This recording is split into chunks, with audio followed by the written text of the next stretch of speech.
મારું નામ શેખ નાઝમીન છે. મારી પ્રતિનિધિત્વ સમતોલ આહાર વ્યક્તિના રોજબરોજના જીવનમાં આરોગ્યના વિવિધ બીમારીઓ થાય છે, જેનાથી બચવા માટે તો ડૉક્ટર પાસે જાય છે, પરંતુ જો થોડી કાળજી રાખવામાં આવે તો તેનાથી બચી શકાય છે. આપણે આપણા આહારમાં જે કંઈ પોષક તત્વોનો ઉપયોગ કરીએ છીએ તેનાથી આપણને કયા કયા પોષક તત્વો પ્રાપ્ત થાય છે, તેની જરૂરિયાતો કેટલી છે, તેને જાણવાની શ્રેષ્ઠ પદ્ધતિ કઈ છે.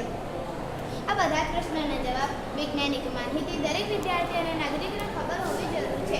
હેતુ સમતોલ